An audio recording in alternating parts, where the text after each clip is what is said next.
नमस्कार, जन टीवी देख रहे हैं आप। मैं श्वेता शर्मा आपके साथ। खबरों की शुरुआत से पहले एक नजर डालेंगे अभी की हेडलाइंस पर। भारत रत्न लौह पुरुष सरदार वल्लभ भाई पटेल की पुण्यतिथि, सीएम धामी ने पुष्पांजलि अर्पित कर दी श्रद्धांजलि। राजस्थान सीएम भजनलाल शर्मा को भी जन्मदिन की दी बधाई।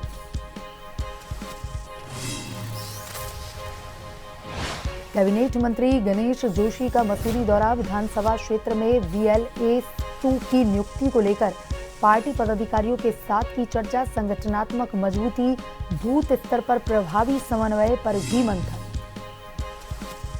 चंपावत में अवैध अतिक्रमण के खिलाफ अमोड़ी क्षेत्र में कार्रवाई, जेसीबी की सहायता से 3 कच्ची दुकानों को किया ध्वस्त, रीप को सुपुर्द की गई जमीन विकास कार्यों के लिए होगा उपयोग।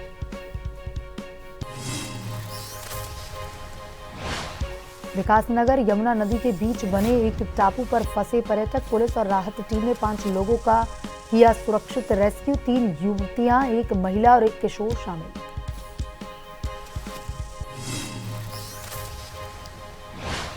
देश भर के अभयारण्यों में बाघों की गिनती शुरू, 4 साल बाद आंकड़े तैयार करने की कवायद, उत्तराखंड का कॉर्बेट बाघ अभयारण्य भी शामिल।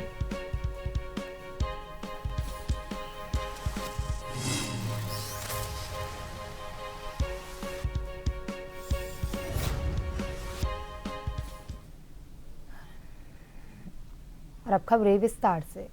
मुख्यमंत्री पुष्कर सिंह धामी ने अखंड भारत के शिल्पकार, महान स्वतंत्रता सेनानी एवं भारत रत्न लौह पुरुष सरदार वल्लभ भाई पटेल जी की पुण्यतिथि पर मुख्यमंत्री आवास में उनके चित्र पर पुष्पांजलि अर्पित कर उन्हें भावपूर्ण श्रद्धांजलि दी। मुख्यमंत्री ने कहा कि सरदार पटेल ने अपने दूरदर्शी नेतृत्व, राष्ट्रनिष्ठ सोच और अदम्य साहस के बल पर देश की अनेक सियासतों का एकीकरण कर अखंड एवं सशक्त भारत की नींव रखी। राष्ट्रहित के प्रति उनका अचल संकल्प, अनुशासन और कर्तव्य निष्ठा हम सभी के लिए प्रेरणा का स्रोत है। उन्होंने कहा कि देश की एकता, अखंडता, समरसता के लिए सरदार पटेल का योगदान सदैव अविस्मरणीय रहेगा।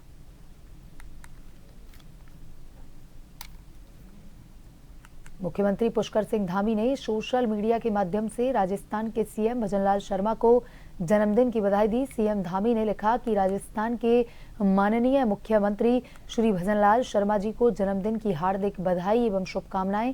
प्रभु बद्री विशाल से आपके उत्तम स्वास्थ्य, सुयशपूर्ण एवं मंगलमय जीवन की कामना करता हूं।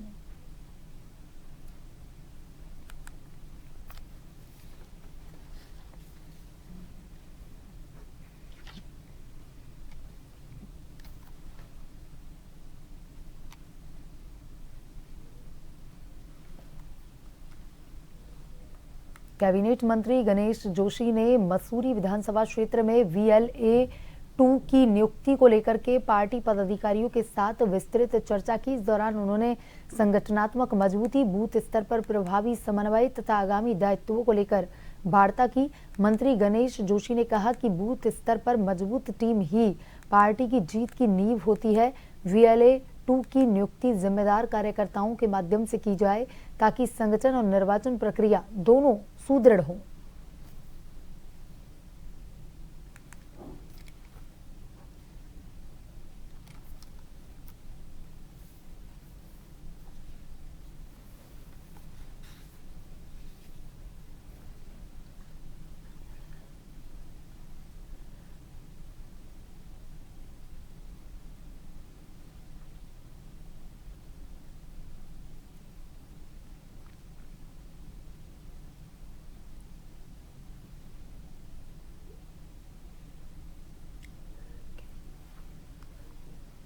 जनपद में अवैध अतिक्रमण के विरुद्ध जिलाधिकारी के निर्देश पर SDM चंपावत अनुराग आर्य के आदेश अनुसार तहसीलदार ब्रिजमोहन आर्य के नेतृत्व में अमोड़ी क्षेत्र में कार्रवाई की गई। ग्राम विकास विभाग की भूमि पर किए गए अतिक्रमण को हटाते हुए जेसीबी मशीन की सहायता से 3 कच्ची दुकानों को ध्वस्त किया गया। कार्रवाई के बाद अतिक्रमण मुक्त कराई गई भूमि को ग्राम विकास विभाग के प्रतिनिधि, जिला परियोजना प्रबंधक रिप को विधिवत रूप से सुपुर्द किया गया ताकि भूमि का उपयोग विकास कार्यों के लिए किया जा सके। अभियान के दौरान पुलिस बल एवं संबंधित विभागों के अधिकारी मौजूद रहे। प्रशासन ने स्पष्ट किया कि सरकारी भूमि पर अतिक्रमण किसी भी सूरत में बर्दाश्त नहीं किया जाएगा।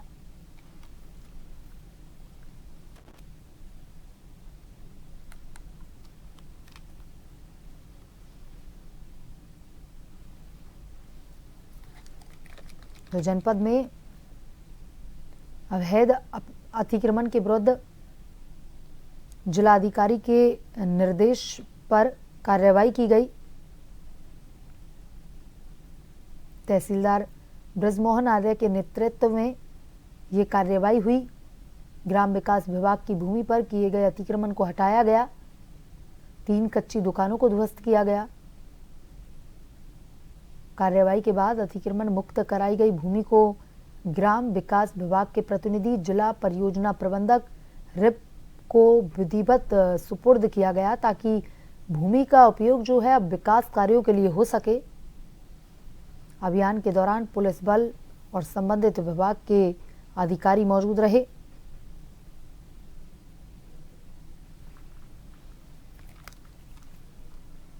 वहीं विकास नगर के कटा पत्थर क्षेत्र में यमुना नदी के बीच बने एक टापू में फंसे 5 लोगों को पुलिस और राहत टीमों ने समय रहते सुरक्षित बाहर निकाल लिया।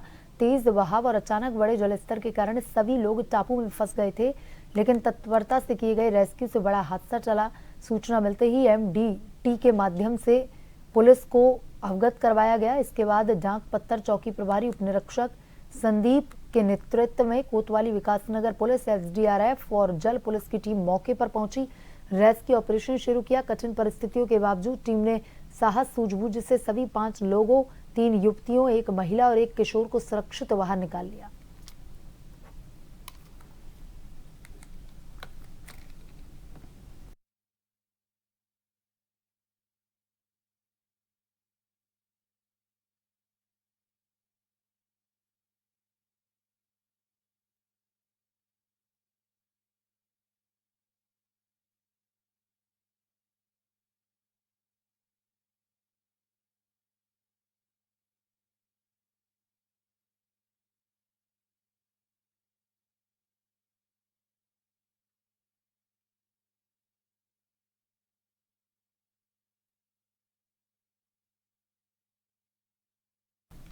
उत्तराखंड की राजधानी देहरादून में सालाना राष्ट्रीय डॉग शो आयोजित किया गया। पुलिस लाइन्स रेस कोर्स में विशाल ग्रेट डेन से लेकर नन्हे चिहुआ हुआ तक कुत्ते देखने को मिले।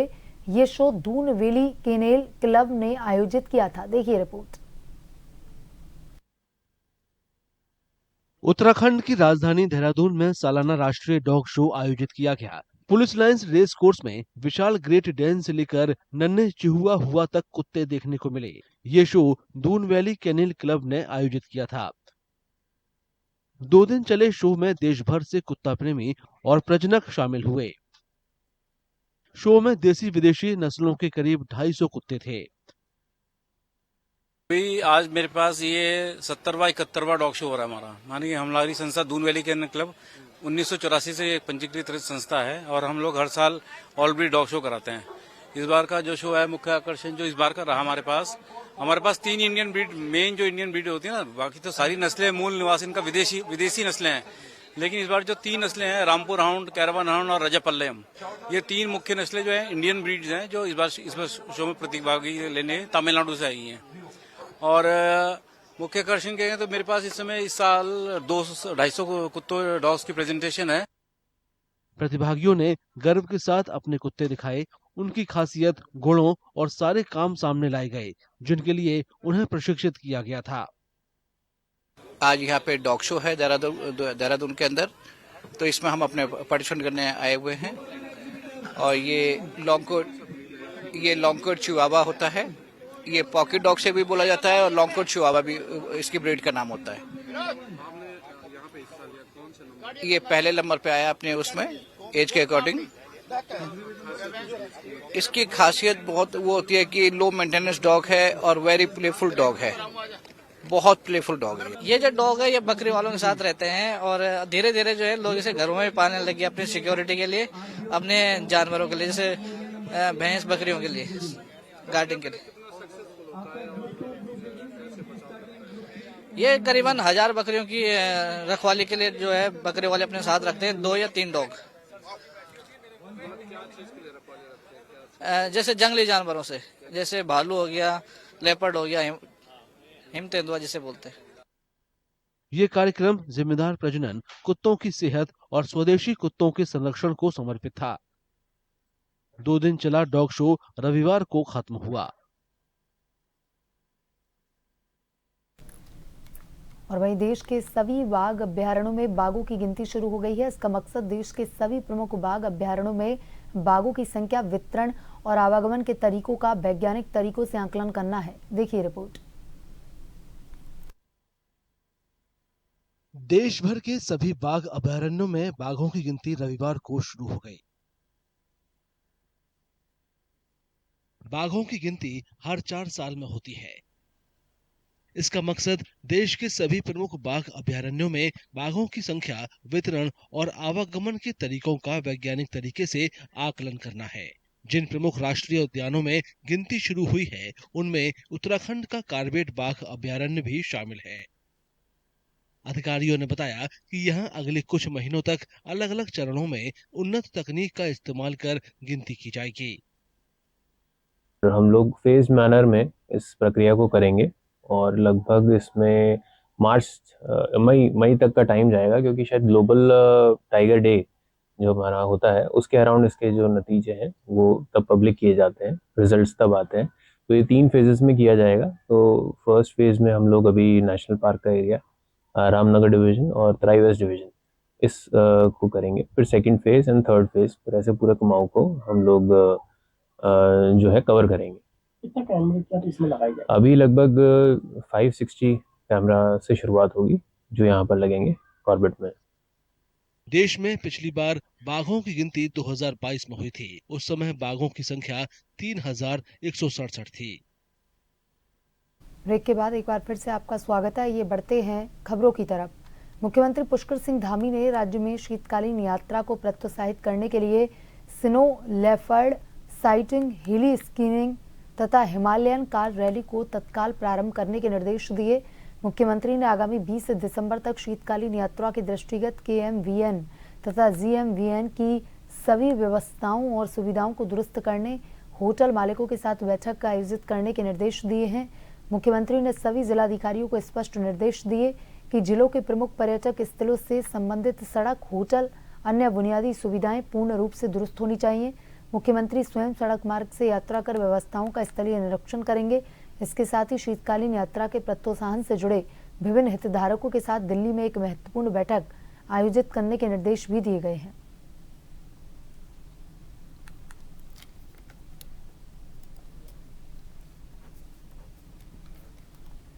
मुख्यमंत्री पुष्कर सिंह धामी के निर्देश पर प्रदेश में 17 दिसंबर 2025 से 45 दिनों तक जन जन की सरकार जन जन के द्वार अभियान संचालित किया जाएगा। इस अभियान के दौरान विभिन्न न्याय पंचायतों, ग्राम पंचायतों में कैंप लगाकर आम आदमी से जुड़ी योजनाओं का लाभ जन सामान्य तक उपलब्ध करवाया जाना सुनिश्चित किया जाएगा। इस अभियान में राजस्व, ग्राम विकास, पंचायती राज, कृषि, समाज कल्याण सहित 23 विभाग शामिल रहेंगे। इस संबंध में सभी संबंधित विभागों को स्पष्ट दिशा निर्देश जारी किए गए हैं।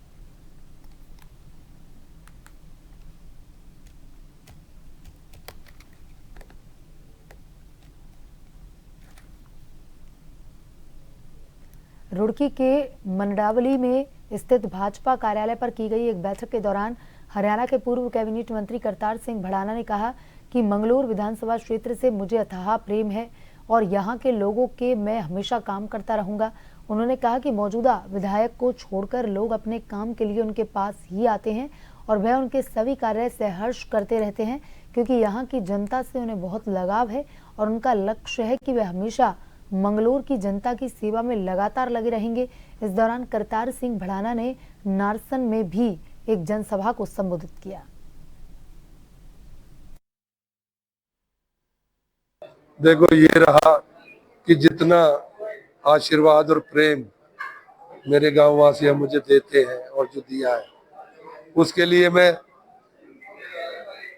नाक रगड़ रगड़ के परमात्मा के सामने प्रार्थना करूं और उनके जो मंसूबे हैं, जो उनकी इच्छाएं, उसमें मैं खरा उतरूं और वो उनके काम कर पाऊं, यही प्रार्थना। देखिए, ऐसा है कि जहाँ किसी को कुछ दिक्कत होती है तो कोई ना कोई सहारा ढूंढता है। अब देखो, काम तो विधायक ने करने हैं ये, लेकिन यही है अगर वो रोके ना तो भी हम अगर कुछ सरकार से कराना चाहे तो उसे रोके ना तो भी हम काम करा ले, लेकिन वो तो ऐसा करता है ना कि भाई मेरे कोटे में यहाँ से कोई काम नहीं होना चाहिए, तो जो मेरे से हो जाता है वो मैं करता हूँ जनता के लिए। नहीं वो ठीक है, वो तो जनता से तो अपील जब करेंगे जब इलेक्शन साहब में आ जाएगा। अभी तो यही है कि भाई कुछ करो ना करो पर मेरा प्यार करना मेरे से मत छोड़ना, बाकी सब कुछ। और वहीं डीएम चंपावत जिलाधिकारी मनीष कुमार ने पूर्णागिरि धाम में निर्माणाधीन रोपवे परियोजना का स्थलीय निरीक्षण कर कार्य प्रगति की समीक्षा की। केआर आनंद कंस्ट्रक्शंस लिमिटेड दिल्ली द्वारा निर्मित इस महत्वाकांक्षी परियोजना के प्रोजेक्ट मैनेजर महेंद्र राठौर ने जिलाधिकारी को रोपवे के तकनीकी पहलुओं एवं प्रगति की विस्तृत जानकारी दी। प्रोजेक्ट मैनेजर ने बताया कि रोपवे की कुल लंबाई 950 मीटर है, जिसमें कुल 2 ट्रॉलियां संचालित होंगी। प्रत्येक ट्रॉली में एक समय में 65 श्रद्धालु सवार हो सकेंगे। यह रोपवे एक टर्मिनल से दूसरे टर्मिनल तक लगभग 250 मीटर की ऊंचाई मात्र 1 मिनट में तय करेगा, जिससे प्रति घंटे 800 से अधिक श्रद्धालुओं की आवाजाही सुनिश्चित होगी। रोपवे के संचालन से पूर्णागिरि मार्ग पर हनुमान चट्टी से काली मंदिर तक का लगभग 6 किलोमीटर का पैदल सड़क मार्ग कम हो जाएगा, जिससे श्रद्धालुओं को राहत मिलेगी।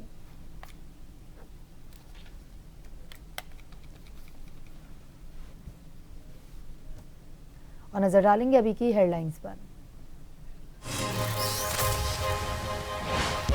भारत रत्न लौह पुरुष सरदार वल्लभ भाई पटेल की पुण्यतिथि, सीएम धामी ने पुष्पांजलि अर्पित कर दी श्रद्धांजलि। राजस्थान सीएम भजनलाल शर्मा को भी जन्मदिवस की दी बधाई।